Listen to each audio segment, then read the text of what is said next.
अनिकेत ने 2021 में अपनी 10th क्लास पास की। अनिकेत पढ़ाई में तो अच्छा नहीं था, लेकिन उसने फुटबॉल में कई नेशनल चैंपियनशिप अपने नाम की थी। लेकिन उसके घर वाले उसको फुटबॉलर न बना करके इंजीनियर बनाना चाहते थे, जिसके कारण अनिकेत को उसके पेरेंट्स ने कोटा IIT की प्रिपरेशन के लिए भेज दिया। कोटा जाने के बाद अनिकेत पूरी तरीके से परेशान हो रहा था और वो डिप्रेशन में चला गया था। और 2 महीने बाद अचानक से अनिकेत के पेरेंट्स को एक अननोन नंबर से कॉल आता है। हेलो, क्या आप अनिकेत के पेरेंट्स बोल रहे हैं? अनिकेत ने अचानक सुसाइड कर लिया है, तो आप जल्दी से कोटा आ जाइए।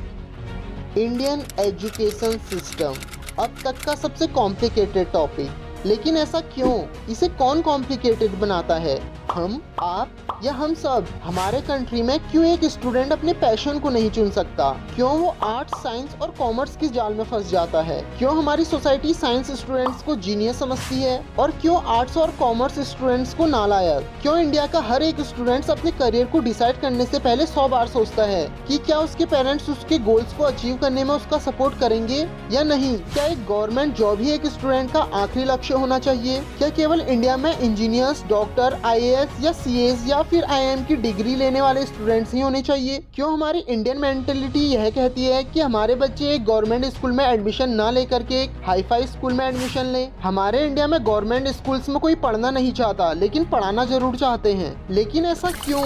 ये किसकी वजह से हो रहा है और इसे कौन सुधारेगा? इन सभी का जवाब है हम और हमारी मेंटेलिटी। हम सभी फक्र से कहते हैं कि माइक्रोसॉफ्ट के CEO एक इंडियन है, मास्टर कार्ड के CEO एक इंडियन है, गूगल के CEO एक इंडियन है। लेकिन क्या आपने कभी सोचा है कि सुंदर पिचई ने गूगल के CEO बनने के लिए नॉलेज अमेरिका के स्टैनफोर्ड यूनिवर्सिटी से ली थी, Takshashila university, one of the oldest university of the world. लेकिन वर्ल्ड की टॉप 50 यूनिवर्सिटीज में से इंडिया की कोई भी यूनिवर्सिटी नहीं है। ऐसा क्यों? ऐसा इसलिए क्योंकि हम और हमारा एजुकेशन सिस्टम स्टूडेंट्स को कभी सपोर्ट करता ही नहीं है। हम चाहे अपनी कितनी भी तारीफ क्यों ना कर लें, बट रियलिटी तो ये है कि इंडिया के एजुकेशन सिस्टम वर्ल्ड की सबसे खराब एजुकेशन सिस्टम्स में से एक है। 2020 की न्यू एजुकेशन पॉलिसी की वजह से इंडियन एजुकेशन सिस्टम बड़ी मुश्किल से 33 रैंक पर आता है, जहां टॉप 10 में USA, United kingdom, Australia, Netherlands, Sweden,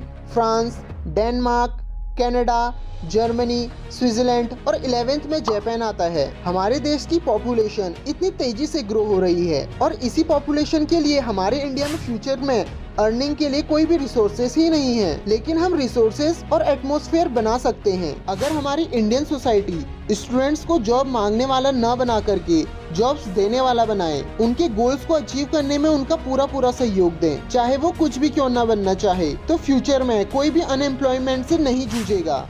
America और डेवलप्ड कंट्रीज में एक मोची वाले और एक कबाड़ी वाले को भी उतनी ही रिस्पेक्ट दी जाती है, उतनी ही वैल्यू दी जाती है जितनी कि एक डॉक्टर को। लेकिन हमारी कंट्री में तो जॉब प्रोफेशन की वजह से फर्स्ट क्लास, सेकंड क्लास और थर्ड क्लास जैसी कैटेगरीज में लोगों को डिवाइड कर दिया जाता है और ये भी फिक्स कर दिया जाता है कि गरीब बच्चों के लिए सरकारी स्कूल है और अमीर बच्चों के लिए प्राइवेट स्कूल। और IIT, JEE, NEET, IAS, CPT ऐसे एग्जाम्स की होड़ में हमारे इंडियन सोसाइटी स्टूडेंट्स को झोंक देती है। और इन एग्जाम्स को टफ बनाने का एक यह भी कारण है कि लाखों स्टूडेंट्स की भीड़ इन एग्जाम्स को और भी ज्यादा टफ बना देती है। इन एग्जाम्स का सिलेबस हार्ड है, ये तो अलग बात है। और वो हार्ड क्यों है? क्योंकि लाखों की संख्या में स्टूडेंट्स इन एग्जाम्स को देते हैं और उनके सिलेक्शन चांसेस 1 या फिर माइनस में होते हैं। हर साल इंडिया में 14,54,370 के अराउंड स्टूडेंट अपनी ग्रेजुएशन की डिग्री को लेते हैं और उनमें से केवल 6% लोग ही जॉब्स पाते हैं। बाकी के 94% स्टूडेंट्स का क्या? अगर हमारा इंडियन एजुकेशन इकोसिस्टम नौकर पैदा न करके गूगल,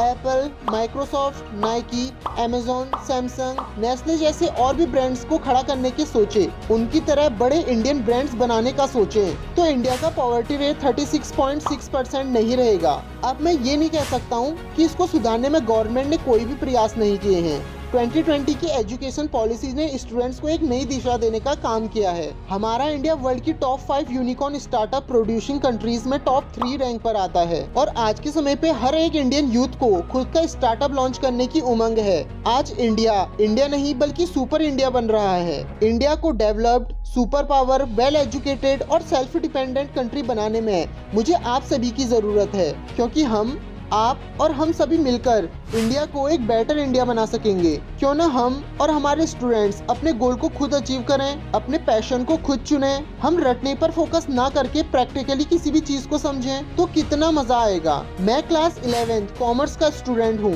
लेकिन मुझे मेरी बिजनेस स्टडीज की बुक एकदम बोरिंग लगती है, क्योंकि उसमें केवल थ्योरी रटाई जाती है और उसमें काफी पुराने टॉपिक्स हैं जिनका आज के टाइम पे और आज के स्टार्टअप्स में कुछ भी काम नहीं है। काश हमारी बिजनेस स्टडीज की बुक में स्टॉक मार्केट के बारे में बताया जाता।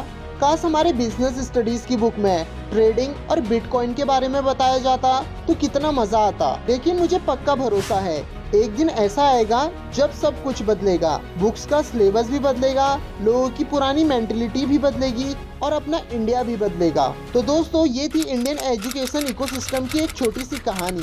अगर आपको वीडियो अच्छी लगी तो वीडियो को लाइक और चैनल को सब्सक्राइब जरूर कीजिएगा और कमेंट में ये भी बताइएगा कि आप फ्यूचर में क्या बनना चाहते हैं। अगर आपको अमेजोन की सक्सेस स्टोरी जाननी है तो लेफ्ट वीडियो पे क्लिक कीजिए, और अगर शार्क टैंक इंडिया के बारे में जानना हो तो राइट वीडियो पे क्लिक कीजिए। तब तक मैं रोहित आपसे जाने की इजाजत लेता हूँ। तब तक के लिए tata, goodbye and take care.